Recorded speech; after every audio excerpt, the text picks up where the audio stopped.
at any one time wants to get out. Wants to get out. And I've got about a third of the country at any one time wants to get in. Now, here's the thing we do differently. What most people do is when they want to get out, they want to get out for cash. Biggest mistake most people make all around the world.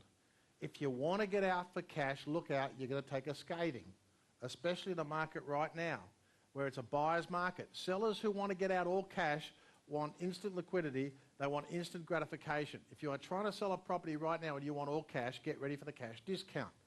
That's why all cars, electronic firms, furniture shops, whatever it is, they will always say to you when you walk in the door to buy a car, they're going to say to you, is it cash or terms? It's a very different animal. Cash, because you expect to pay less.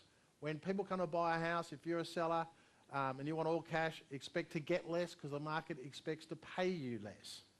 I've just figured out that if I'm prepared to accept delayed gratification, that means that if I'm selling a house, I'm prepared to accept delayed gratification, which means I'll take some of my money now and some of it later. The marketplace will pay me a bucket load more money.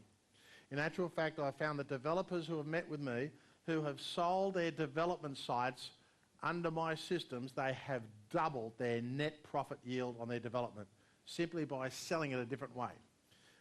Meriton was the first person that started doing this right when he started with St George Bank, and he started vendor financing and seller financing deposits, made it easy for people to buy apartments.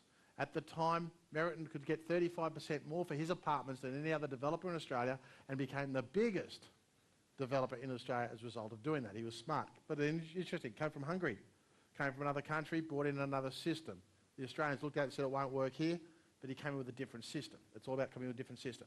Now, I know that when I sell a house, if I insist that the market pays me all cash, they're going to crucify me. They're only going to pay me this much. They're going to discount me down. They're going to bargain me down. But if I make it easy for people to buy my houses, they are exceptionally easy for me to sell. You're going to see people here who properties only stay on their books for a few days. One of the biggest struggles, if I've got any real estate agents in this room, you are going to struggle. You would normally put a house on the market for 3 to 4 months. A lot of my guys, they've gone within 3 to 4 days. That's a whole different mental shift of how to do that. But the thing is, I make it easy for people to buy my houses. If I make it easy, which we're going to look at this weekend, you will profit